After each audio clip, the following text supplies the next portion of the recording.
బ్రిటన్లో breaking news చూస్తున్నాం. ప్రకాశం బ్యారేజ్లో బోట్లను బయటికి తీసేందుకు తీవ్ర కసరత్తు చేస్తున్నారు.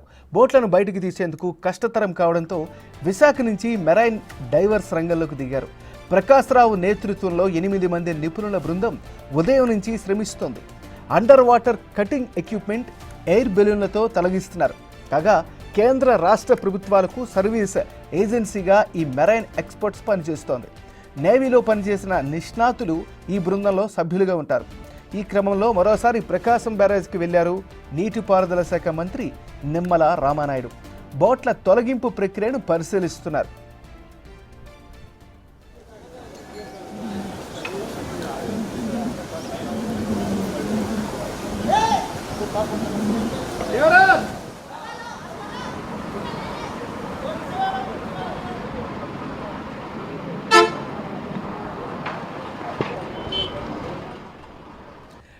చాలా సందర్భాల్లో ఈ మెరైన్ డైవర్స్ కీలకంగా వ్యవహరించారు.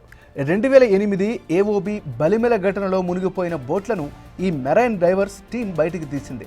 అలాగే యూపీ నర్మదా నదిలో కూలిపోయిన ఫ్లైట్లను వెలికి తీయడంలో కీలకంగా ఈ టీం పనిచేసింది. ఇప్పుడు ఈ ప్రకాశం బ్యారేజ్లో బోట్లను బయటికి తీసేందుకు రంగంలోకి దిగారు.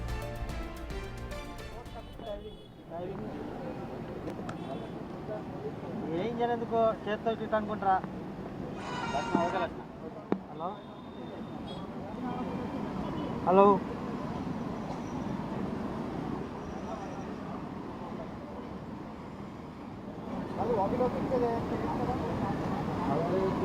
హలో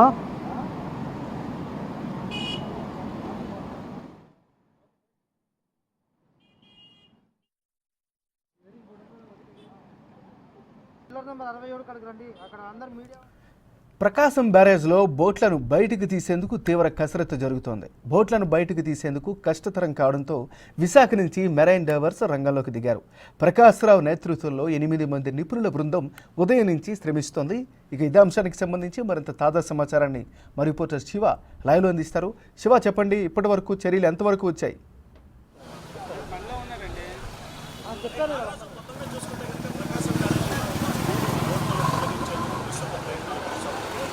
భారీ క్రేన్ల సహాయంతో వెలుగుతీసే ప్రయత్నం చేసినప్పుడు సాధ్యం కాలేదు. ఈరోజు ఉదయం 8 మందితో కూడుకున్న విశాఖపట్నం నుంచి ఒక రెస్క్యూ టీం రావడం జరిగింది. ఆ టీం ఉదయం నుంచి కూడా మమ్మురంగా కసరత్తు చేస్తూ ఉంది. ఈ కసరత్తు చేస్తున్న నేపథ్యంలో కూడా బోటు సంబంధించి ఏదైతే ఉందో లోపలికి వెళ్ళి మరి పూర్తి స్థాయిలో కూడా అంటే ఒక వ్యక్తి రెస్క్యూ టీంకు సంబంధించి ఒక వ్యక్తి ఒక భుజానికి గ్యాస్ సిలిండర్, మరొక వైపు ఆక్సిజన్ రెండింటిని జోడీకరించుకొని లోపల కట్టర్ల ద్వారా కట్ చేస్తూ ఉన్నారు. ఏదైతే బోటుకి అడుగు వైపునుందో దాదాపుగా 3 నుంచి 4 అడుగుల మందం ఉన్నట్లు కూడా అధికారులు ఇప్పటికే ప్రాథమికంగా కూడా ధృవీకరించడం జరిగింది. సో ఈ ధృవీకరించిన నేపథ్యంలో ఏ స్థాయిలో ఇది ఉంటుంది, ఎంత ఇదవుతుంది అనే దానికి సంబంధించి కూడా కొనసాగుతూ ఉంది. మనం విజువల్స్లో ఎక్స్క్లూజివ్గా చూసుకోవచ్చు. ఇంకా ఏదైతే బోట్లకు సంబంధించి కూడా కొనసాగు ప్రక్రియ జరుగుతుంది. ఒకవైపు లాగేయటం, మరొక వైపు అవతల వైపు ఒక 2 వ్యక్తులు నీళ్లలో ఉండి మరి వారికి సహాయం చేస్తున్నారు. వారికి లోపల మరొక 2 వ్యక్తులు ఇంటర్నల్గా ఉన్న పరిస్థితి కనిపిస్తూ ఉంది. సో ఏదైతే ప్రధానంగా ఈ బోట్ల ప్రక్రియని తొలగించేందుకు అధికారులు విస్తృతంగా ప్రయత్నాలు చేస్తున్న నేపథ్యంలో కూడా సహాయ చర్యలు ఒకవైపు కొనసాగుతున్నాయి, మరొక వైపు పూర్తి స్థాయిలో కూడా తీసుకుంటున్న పరిస్థితి కనిపిస్తోంది. సో ఏదైతే విశాఖపట్నం వచ్చిన ప్రత్యేక బృందం టీం సభ్యుడు అంతా ఉన్నారు. సరే, ఏంటి అసలు ఉదయం నుంచి ప్రక్రియ కొనసాగింది, ఏ స్టేజ్లో ఉంది, ఎంతసేపట్లో కొనసాగుతుంది? ఆల్రెడీ కటింగ్ స్టార్ట్ అయిందండి. ఉదయం 11 గంటలకు స్టార్ట్ అయింది. ఇప్పుడు మా డ్రైవర్స్ పైకి వస్తే ఎన్ని మీటర్లు కట్ చేస్తామో ఎంత ప్రాపర్గా చెప్తారండి. అయితే మేము సార్లు అధికారులు నిర్ణయం ఏంటంటే నైట్ ఏ టైం అయినా 2 పీసులు కట్ చేసేసేయండి, మార్నింగ్ వచ్చి లేపే ప్రయత్నం చేద్దామని చెప్పి అంటున్నారు. అంటే లోపలికి నీటి లోపలికి వెళ్ళి కూడా కటింగ్ ప్రక్రియ కొనసాగుతుంది కదా. సో వారికి సేఫ్టీ మేనేజ్మెంట్ ఏ విధంగా ఉంది? సేఫ్టీ మేనేజ్మెంట్ ఒక డ్రైవర్ కట్ చేస్తుంటాడు, వేరే డ్రైవర్ స్టాండ్ బై డ్రైవర్ ఉంటాడు. ఎటువంటి ఏమైనా ఎమర్జెన్సీ అయిందంటే సిగ్నల్స్ ఉంటాయి మాకు. ఆ సిగ్నల్స్ ఇవ్వడంతో వెంటనే మిగతా 2 డ్రైవర్స్ కూడా స్టాండ్ బై ఉంటారు. దగ్గర ఆక్సిజన్ సిలిండర్లతో సెట్లు ఉంటాయి. వెళ్ళి వెంటనే రెస్క్యూ నుంచి బయట తీసుకుంటారు. కానీ ఇక్కడ డెప్త్ అంత రెస్క్యూ లేదు. ఒక్కొక్క టీము ఎంతసేపు నీళ్ల లోపల ఉండి వర్క్ ప్రాసెస్ చేస్తారు? 2 డ్రైవర్స్ వెళ్తారండి, 2.5 hours వర్క్ చేస్తారు. నెక్స్ట్ ఇంకో 2 డ్రైవర్స్ వెళ్తారు, 2.5 hours వచ్చారు. అలా 2.5 hours వర్క్ చేస్తూనే ఉంటారు. సో మొత్తం ఎంతమంది టీము ఈ ఆపరేషన్ కొనసాగిస్తున్న రెస్క్యూ టీంకి సంబంధించి గతంలో ఏమన్నా చేశారు ఇటువంటి ప్రయత్నాలు? 13 మంది టీం వచ్చామండి. గతంలో పులిచింతల డ్యామ్ గేట్ పోయినప్పుడు ఎమర్జెన్సీ గేట్లు లోవర్ చేసాం. అలాగే పోలీసులు బలిమేల బోట్ అయినప్పుడు ఫైర్ అయినప్పుడు బోట్ రికవరీ చేసాం. ఎంపీ మధ్యప్రదేశ్లో ఒక ఎయిర్ క్రాఫ్ట్ క్రాష్ అయినప్పుడు అది కూడా రికవర్ చేసాం. ఇలాంటివి చేసాం, చాలా వర్క్. ఎంతసేపట్లో ఒక బోటు ప్రక్రియ అంటే దాదాపు ఒక్క బోట్ని 2-3 పార్ట్లుగా చేయాలనుకుంటున్నారు కదా, అంటే మీకు అందుతున్న సమాచారం, అంటే మీ టీం చెప్తున్న సమాచారం ప్రకారం ఈ రాత్రికి ఒక బోట్ అన్న కంప్లీట్ అయ్యే అవకాశం ఉండొచ్చా?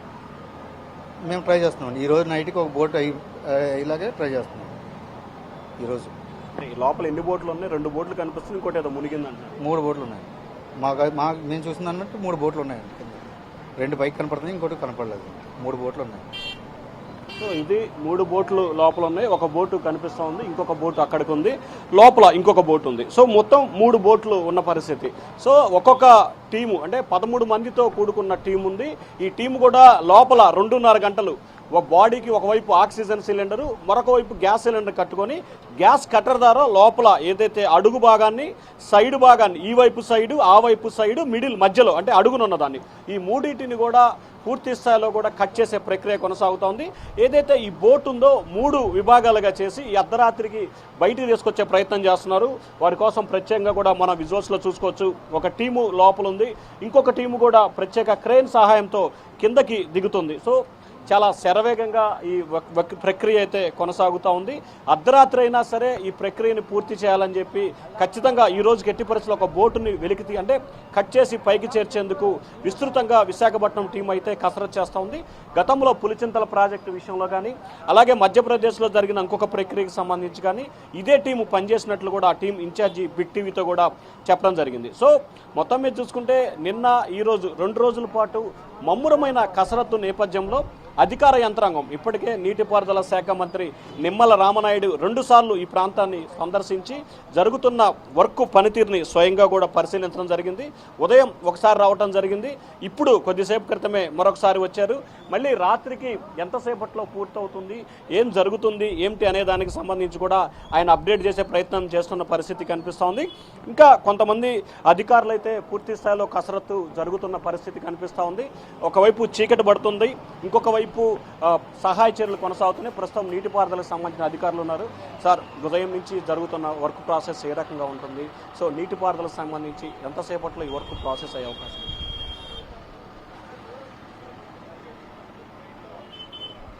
మధ్యాహ్నం 3 గంటల నుంచి లోపల అండర్ వాటర్ కటింగ్ చేస్తూ ఉన్నారు.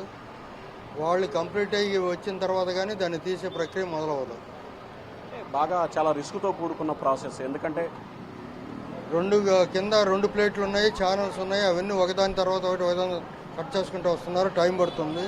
అది కట్ అయితే కానీ 2 పీసులు అయితే కానీ ఏ విధంగా బయటికి తీయాలనేది అప్పుడున్న పొజిషన్ బట్టి ఆలోచించి చేస్తాం.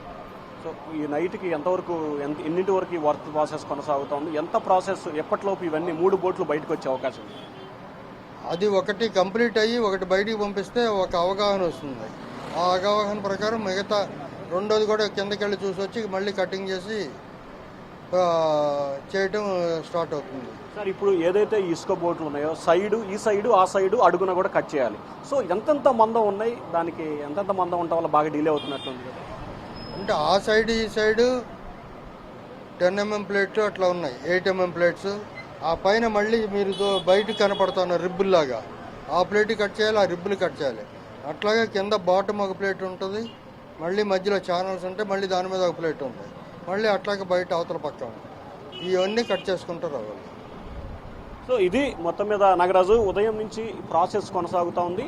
ముఖ్యంగా బోటుకి ఎడమవైపు, కుడివైపు, మిడిల్, సో వీటన్నిటిని కట్ చేయాలంటే 8 mm ప్లేట్లతో వీటన్నిటిని కూడా తయారు చేయడం జరిగింది. సో ఒకవైపు సంబంధించి 12 అడుగులు ఉంటుంది, ఇంకొక వైపు 12 అడుగులు, కింద భాగానికి సంబంధించి 15 నుంచి 18 అడుగులు. సో ఈ టోటల్ ప్రక్రియ జరగాలంటే దాదాపుగా 8 నుంచి 10 గంటల సమయం పట్టే అవకాశం కనిపిస్తూ ఉంది. ఉదయం 11 గంటలకి ఈ ఏదైతే కటింగ్ ప్రక్రియ ప్రారంభమైంది.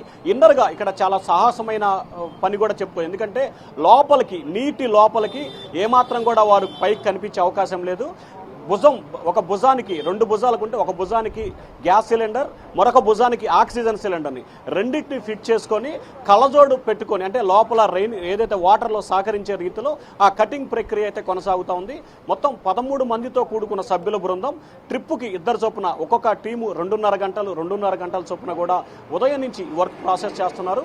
ఎట్టి పరిస్థితుల్లో ఈరోజు అర్ధరాత్రికి ఒక బోటుని 3 విభాగాలుగా తీసి పైకి చేర్చేందుకు కసరత్తు చేస్తున్నామని చెప్పి కూడా విశాఖపట్నం టీము అలాగే నీటిపారుదల శాఖ అధికారులు ఇరువురు కూడా బిగ్ టీవీతో చెప్పడం జరిగింది. Nagaraju, thank you Shiva.